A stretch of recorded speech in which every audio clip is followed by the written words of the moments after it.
When I first moved to Willow Crest Estates, I was enthralled by the promise of a peaceful suburban life.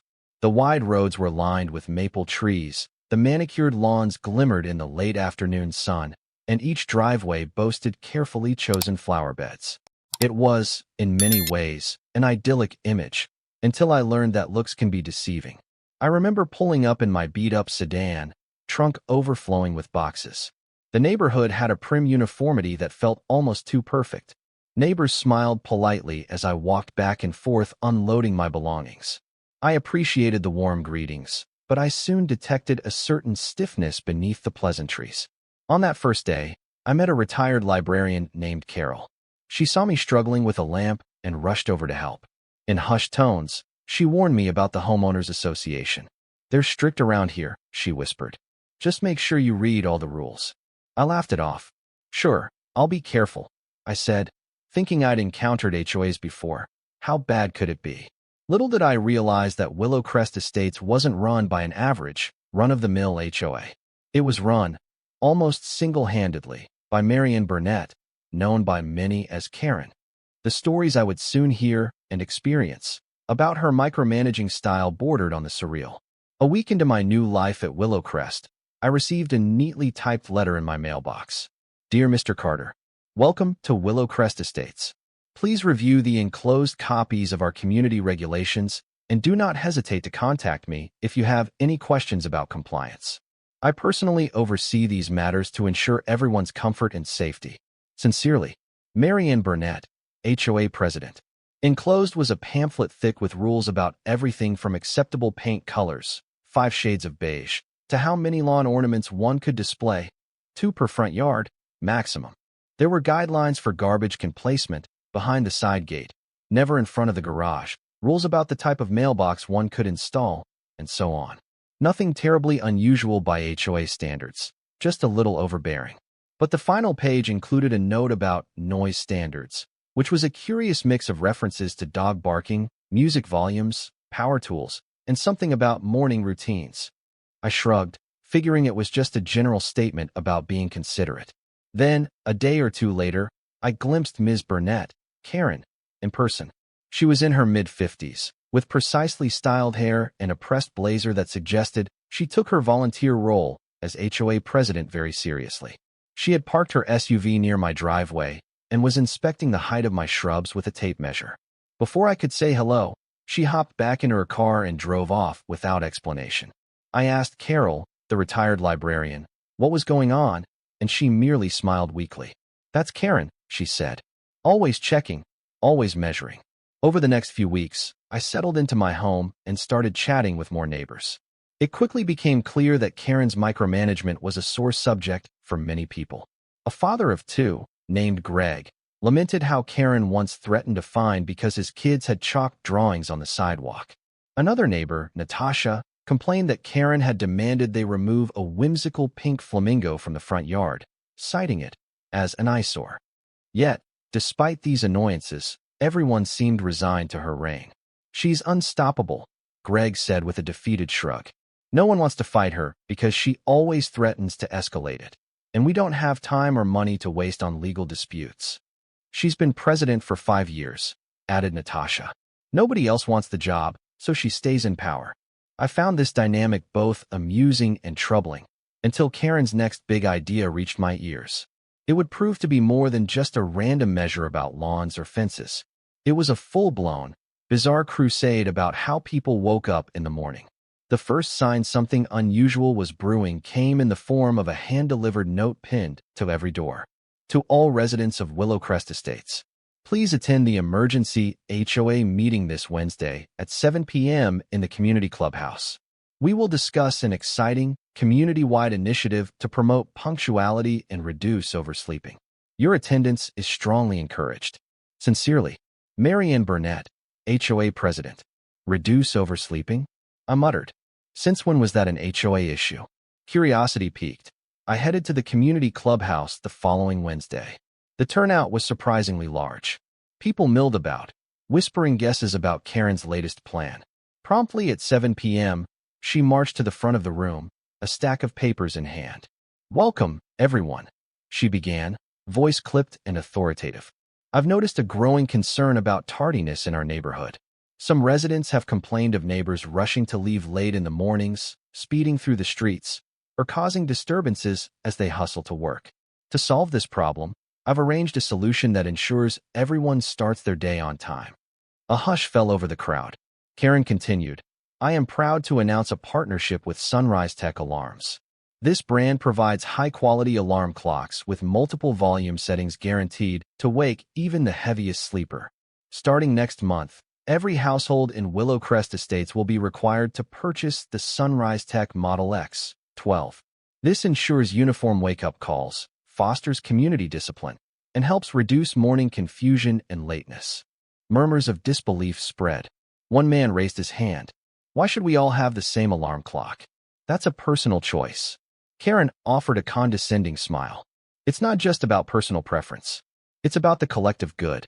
Sunrise Tech has given us a substantial group discount, and in return, we promise universal adoption. Think of it like having uniform trash bins or standardized mailboxes. Only now, for punctuality. I looked around, stunned. The neighbors appeared torn between disbelief and annoyance. A few people demanded more details about the cost, which Karen assured was manageable. She said each household would pay about $80 for the device. Some of us suspected an ulterior motive. Maybe Karen was getting a kickback. Yet, as the meeting wrapped up, it became clear that Karen planned to bulldoze any opposition. She declared there would be a formal vote at the next HOA board session, but the board itself was composed mostly of her allies. People left, shaking their heads, worried we were about to be forced into some bizarre morning routine dictated by Karen's alarm clock. Over the next week, the community buzzed with conversations about this new mandatory alarm clock rule. Many were furious. Greg, the father of two, complained about the expense. $80 might not seem like much to some people, but I'd rather keep my old alarm or just use my phone for free. Natasha was livid about the intrusion on personal choice. What's next? Is she going to regulate what brand of toothpaste we use? Some neighbors wanted to fight. Others rolled their eyes, resigned to the fact that Karen's block of supporters on the board would vote her measure in, no matter the outcry. The general mood was grim. I approached Carol, my retired librarian neighbor. Is there any precedent for something this invasive? I asked. Carol pursed her lips. I've lived here for 10 years. Karen's done a lot, dictating fence colors, restricting holiday decorations, but nothing quite this personal. That said, the bylaws do give the HOA broad powers over community standards. She might stretch it to include this. I decided we needed to act. Working with Carol and a few other concerned residents, we drafted a petition stating that alarm clocks are a private matter, not under HOA jurisdiction. We gathered signatures at doorsteps and over cups of coffee. But we encountered a problem. Many folks feared retaliation. Karen's known to impose fines for the tiniest things once you cross her. An elderly man confided. I can't afford that. I'll just buy the clock and hope it ends there. Undeterred, we compiled as many signatures as we could, about 40, which was significant but not a majority. Meanwhile, Karen's allies said the group discount was beneficial, that we should embrace community uniformity.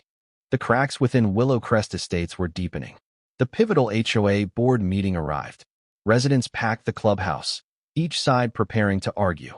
Karen presided over the board, flanked by 3 loyalists who rarely dissented. 2 board members were somewhat neutral, but they seldom matched Karen's force of will. We listened as Karen read a prepared statement. In order to foster punctuality and to reduce neighborhood complaints about late departures, I propose that the Sunrise Tech X 12 alarm clock be adopted by every household. As per the group rate, the cost is $80 per unit. Payment instructions will be mailed. Compliance is mandatory within 45 days of the invoice date. The crowd erupted in protest. Carol stood up first, brandishing our petition. We have here 40 signatures from neighbors who feel this is a private matter. Please don't make us all buy the same alarm clock. It's excessive. Karen eyed the petition with thinly veiled disdain. While I respect your efforts, she said, the HOA's bylaws do allow the board to impose measures for the overall welfare and orderliness of the community. The alarm clock mandate falls under that umbrella. Her loyalists nodded sagely. One neutral board member, Miss Fisher, piped up, Is there any real evidence that oversleeping is such a problem that it requires forced uniformity? Karen pressed her lips. I've personally witnessed multiple cases of speeding in the mornings, chaotic rushing, and neighbors waking others with loud door slams when they realize they're late. This alarm clock standard will solve all that. A few sarcastic laughs scattered across the room. Still, the vote proceeded, and, unsurprisingly, Karen's side prevailed, 4 in favor, 1 against, 1 abstaining. The measure passed. A wave of resignation washed over us. We had lost. Karen's alarm clock rule was officially in motion. In the days following the vote, official notifications filled our mailboxes. We were instructed to mail checks to the HOA for the $80 plus a small, administrative fee of $10, after which we'd receive our Sunrise Tech X12. Everyone recognized that so-called administrative fee as Karen's personal cut, though we had no direct proof. Information about Sunrise Tech was scarce, which fueled suspicion that Karen might be pocketing more than $10 per unit. A quick online search revealed Sunrise Tech as a small brand. Some reviews suggested the alarm could be extremely loud, louder than typical alarms or phone tones, and it featured a handful of fun novelty sounds, including a rooster crow and a blaring foghorn. I brooded over the situation, outraged at the intrusion into my private morning routine. I was determined not only to resist, but to turn Karen's rule against her in a spectacular fashion. If we had to buy the alarm, well, maybe I'd use it in a way that pointed out how absurd the rule truly was. Within 2 weeks, a package landed on my doorstep, courtesy of Willow Crest Estates HOA. Inside, I found the Sunrise Tech X12 in all its cheaply molded plastic glory. A small instruction sheet boasted multiple features: volume levels up to 120 decibels, built-in radio, a natural sunrise light option, and various alarm tones: classic beep, buzzing siren, church bells, or a rooster crow. I frowned as I inspected the device. It looked a bit tacky, but it certainly had the capacity to be obnoxiously loud. From what I gathered, Karen's design was to make sure everyone was definitely awake by 7 a.m. She had mandated the uniform time setting to be 7 a.m. sharp, with minor variations allowed for shift workers who got an HOA-approved exemption. Who is she to decide when we wake up? I muttered. The entire concept was insane.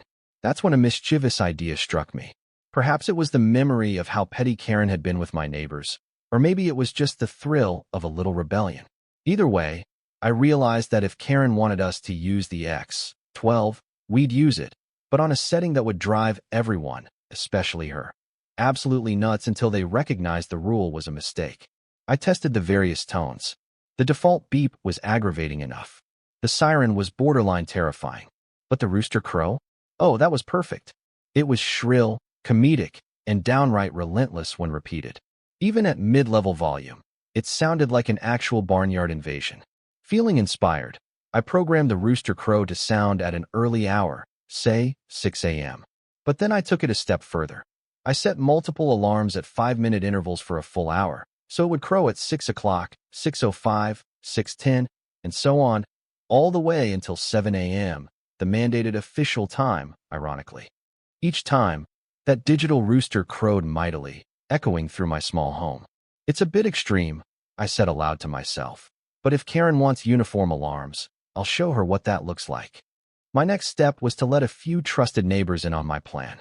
Carol cackled when I described the repeated rooster crows. She's going to hate that. Greg smirked. Maybe that'll teach her to leave us alone. We all agreed that if Karen complained, I would simply point out I was following the rule, using the designated alarm clock brand as mandated by the HOA.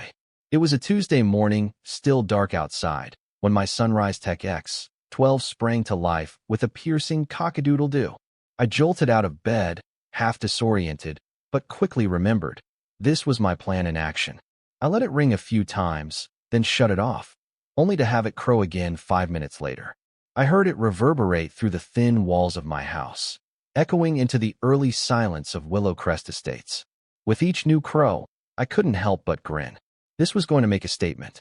By 6:20 a.m., I'd already received my first text message. Greg, from down the street, typed, "Dude, that is loud. Good luck with Karen." Winky face. Carol also texted, "LOL. I can hear that across the yard. Let's see how she reacts. Sure enough, by 6:35, as the rooster crowed for the 8th time, I noticed lights flipping on in neighboring houses. People were stirring, probably cursing the day. I felt a bit guilty about disturbing them, but many had agreed that drastic measures might be needed to highlight how outrageous Karen's rule was. And besides, Karen had insisted we all buy this monstrous device. Finally, 7 a.m. arrived, and I switched the alarm off completely.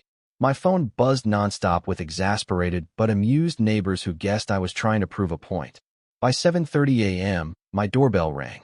I opened it to find Karen, her hair barely brushed, wearing an expression of forced composure.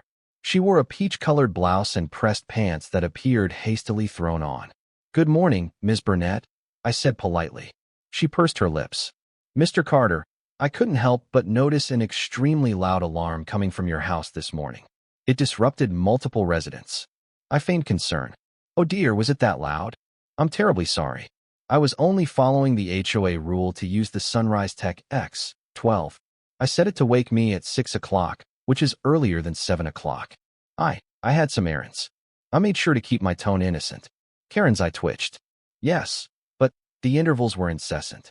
Multiple neighbors complained about the repeated rooster crow." I spread my hands. I must have pressed the snooze button by accident several times. You know how it can be. These alarms are powerful, but it's the only device we're allowed to use, right? She scowled. "Well, we prefer 7 a.m. as the standard.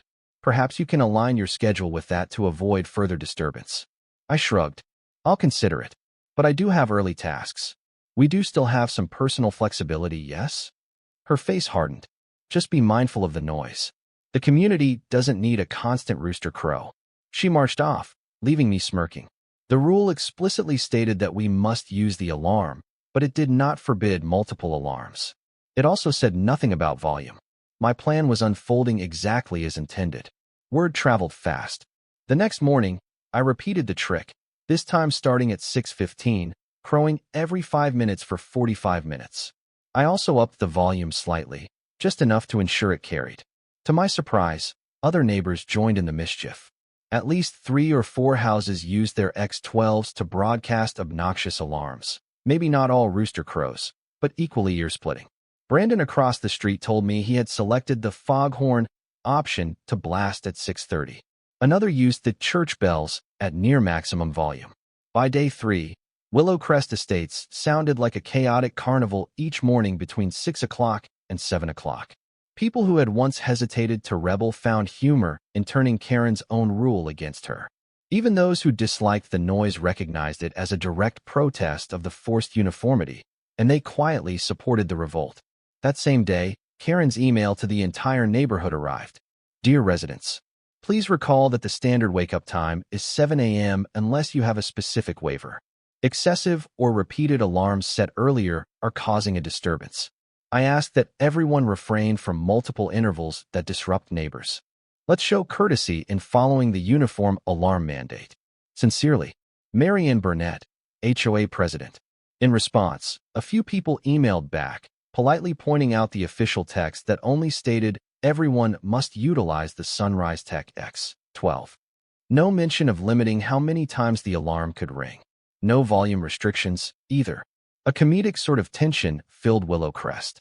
On one hand, we had a rebellious faction, myself included, relishing the absurd New Dawn chorus. On the other, we had folks who truly hated the daily racket, but recognized Karen had set this in motion. A neighbor named Diana wrote in an online forum, "I support the protest. I just wish it didn't have to wake me up so early. But if that's the cost of showing Karen how unreasonable she is, then so be it." At the same time, Karen's staunch supporters began complaining openly about how some troublemakers were disrespecting the rule's spirit. A retiree named Mr. Roper, who seemed to side with Karen on everything, blasted out an email accusing me of orchestrating sonic warfare. I nearly choked with laughter reading that phrase. But the friction was real.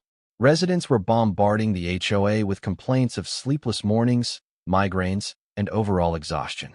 Karen tried to blame the problem on a few bad actors. Yet a surprising number of people defended us, pointing out that Karen was the one who forced the brand and uniform times on everyone. If she hadn't meddled in the first place, folks would have continued using their personal devices or phone alarms discreetly. After a particularly raucous morning, a Saturday, no less, Karen paid me another unannounced visit. It was around 9 a.m. I was sipping coffee on my porch, relishing the sweet irony that I could be fully awake while she likely tossed and turned through my crowing fiasco. "Mr. Carter," she began, voice tight with anger, "this has gone far enough. You're weaponizing the alarm clock to torment the neighborhood. Several residents are at their wits' end." I raised an eyebrow. "Karen, I'm simply using the mandated device. I can't help it if it's loud or that the snooze repeats so frequently. Isn't the X12 known for that feature? You recommended it for heavy sleepers." She pursed her lips. "I am issuing you a formal warning for noise disturbance. Under the Willow Crest bylaws, if you cause repeated nuisance, we can fine you." Inside, I felt a twinge of uncertainty.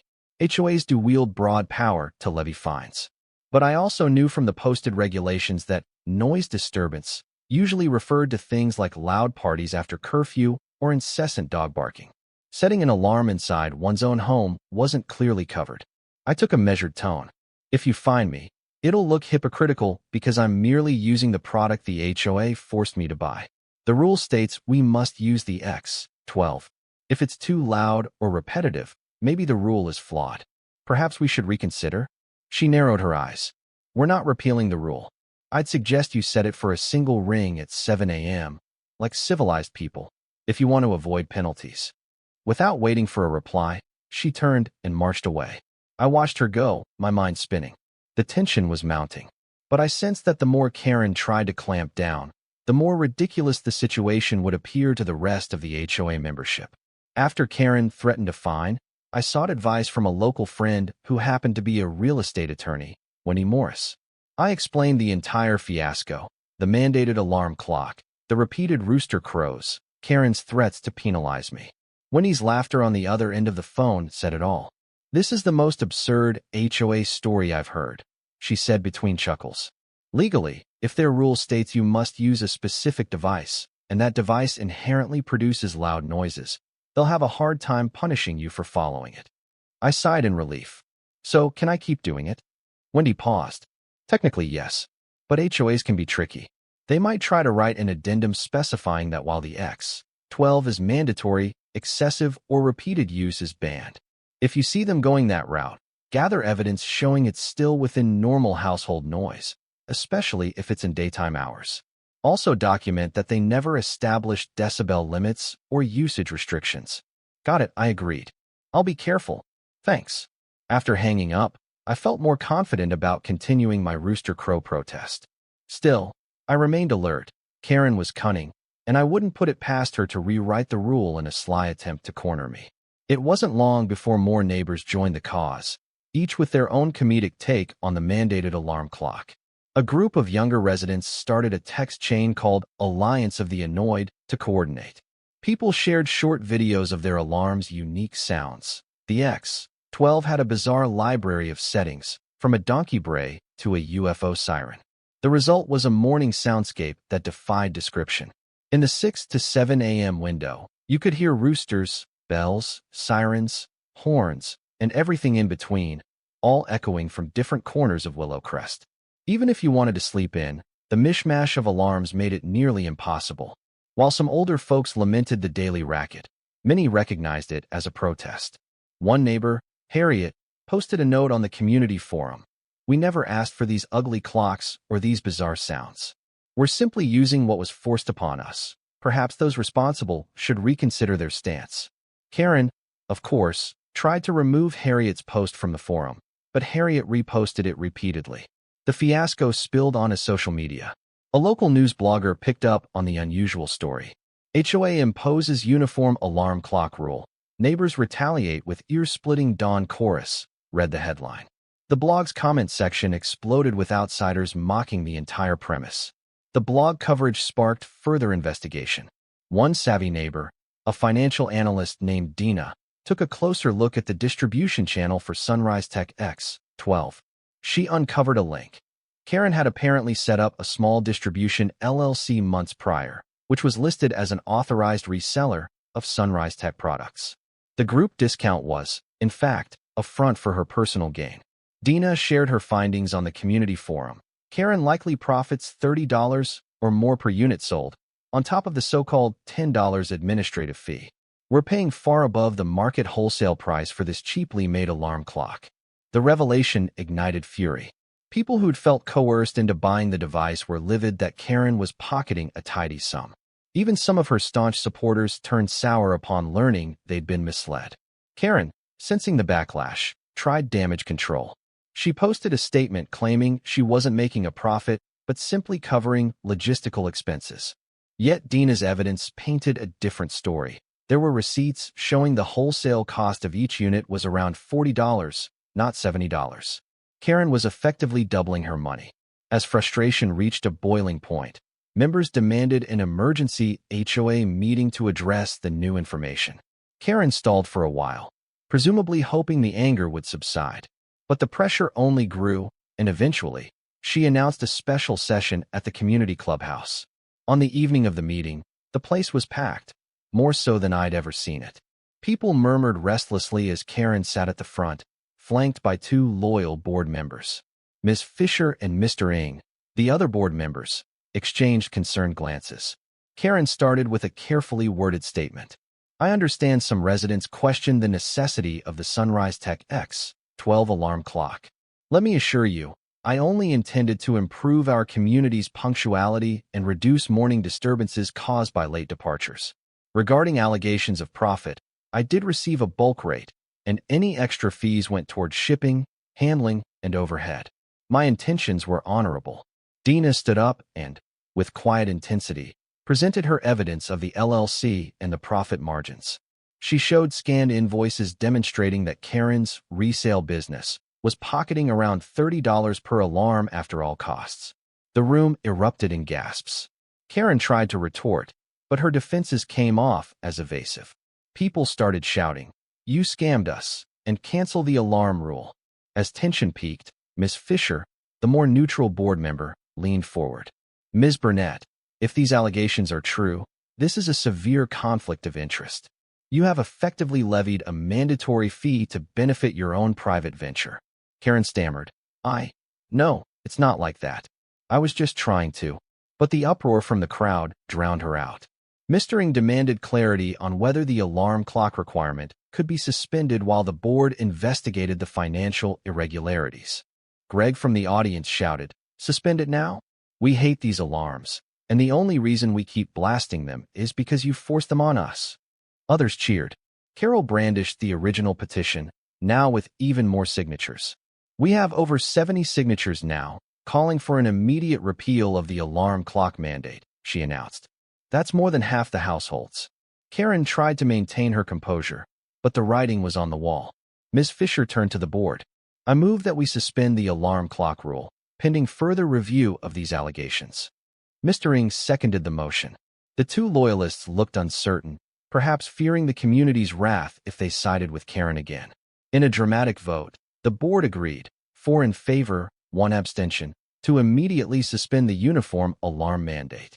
The audience erupted in applause. Karen slumped in her chair, lips pressed together, red blotches forming on her cheeks. For the first time since I'd moved in, she looked genuinely shaken by a challenge she could no longer bluff her way through.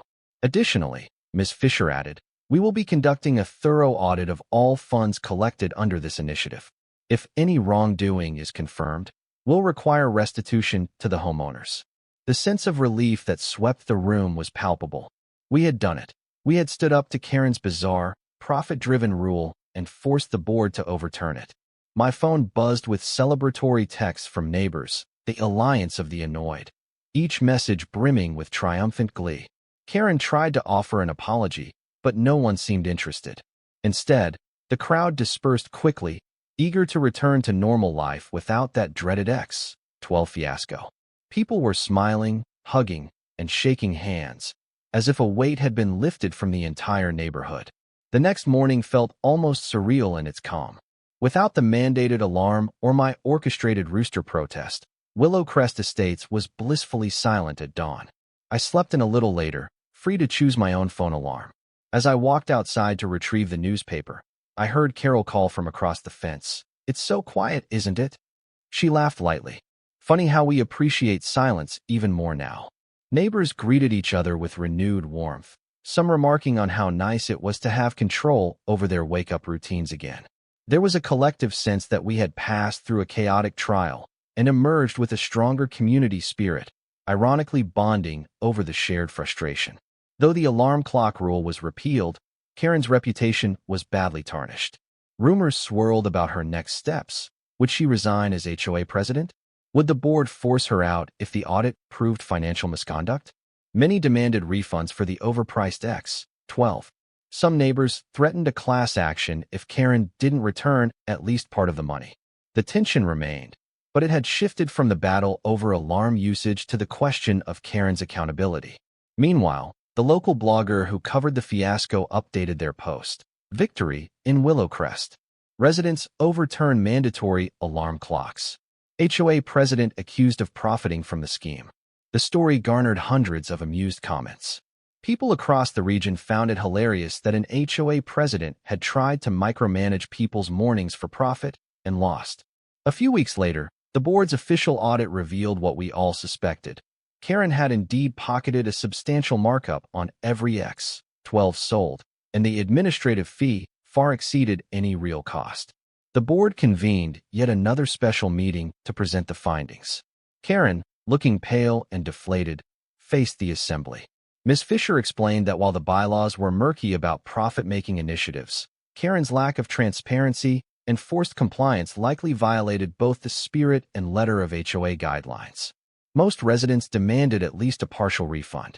Karen reluctantly agreed to repay a portion of the funds to those who returned the alarm clocks or provided proof of purchase. The board decreed that the administrative fee be returned in full.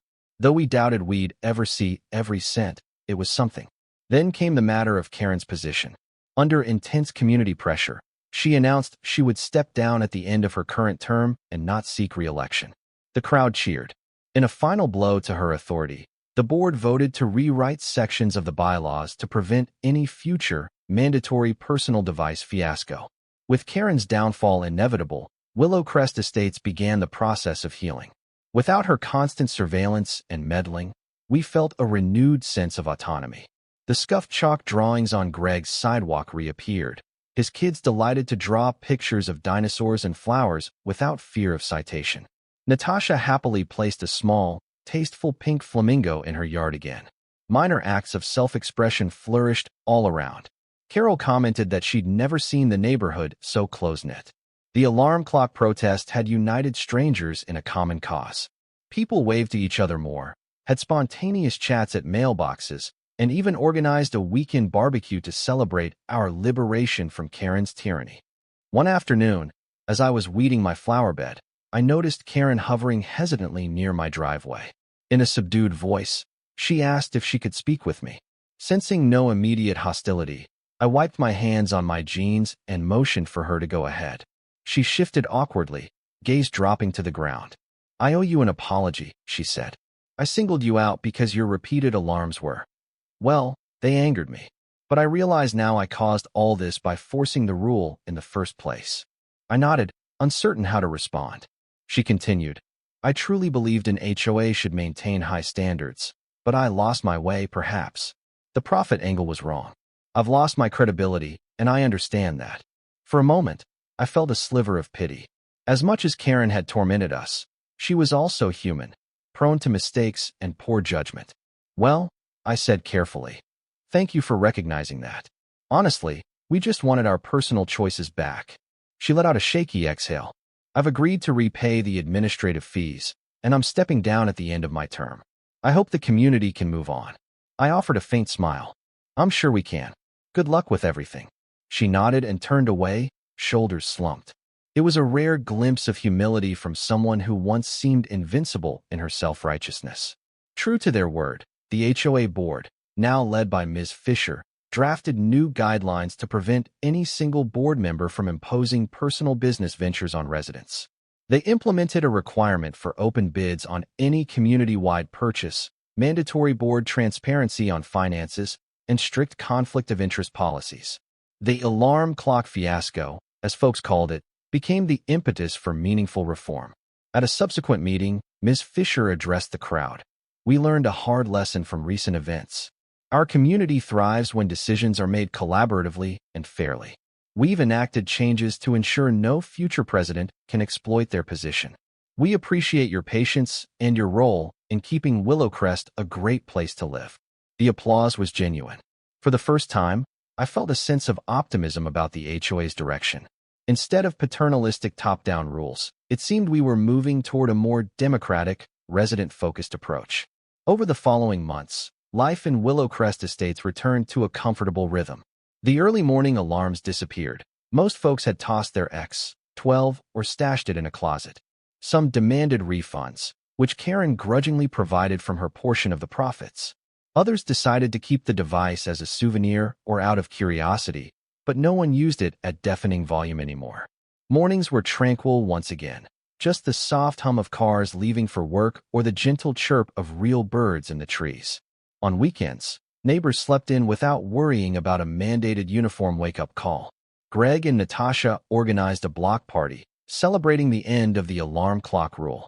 People brought food, played music, and joked about the day Karen tried to turn us into a flock of roosters.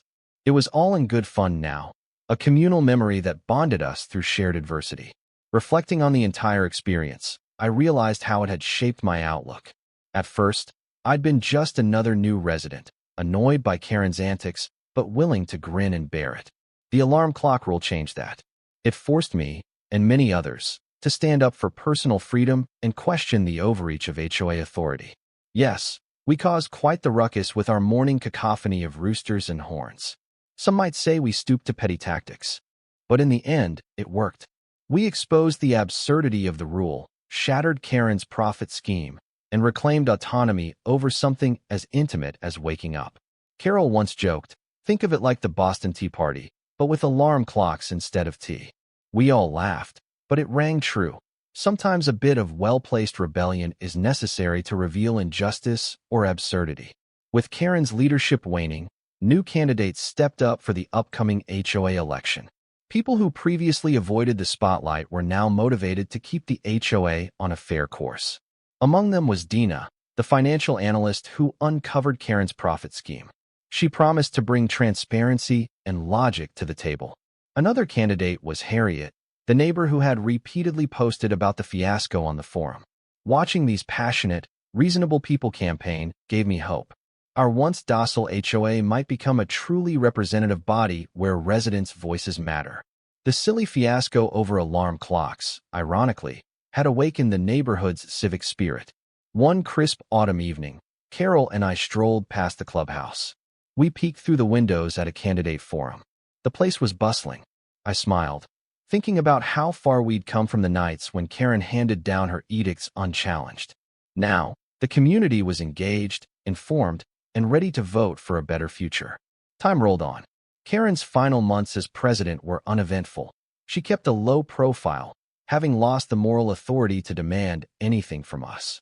On the day her term ended, she quietly passed the gavel to Ms. Fisher, who served as interim president until the election results were in.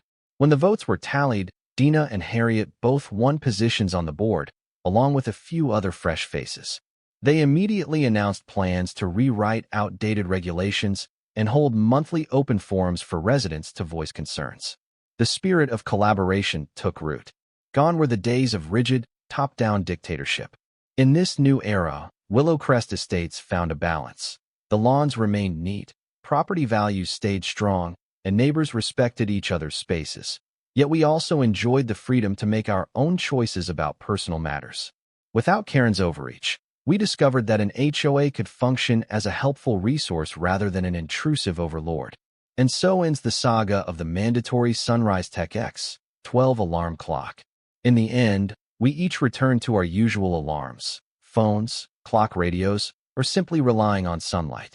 The dawn once again belonged to us, untainted by the forced crowing of a plastic rooster. Looking back, I realized that standing up to a Karen might be daunting, but with determination, humor, and a bit of strategic mischief, we can reclaim our lives from the meddling grip of those who think they know best. Life in Willow Crest Estates today is calm, friendly, and free from the tyranny of unnecessary uniform wake-up calls. A truly happy ending to a once ludicrous chapter in our suburban story.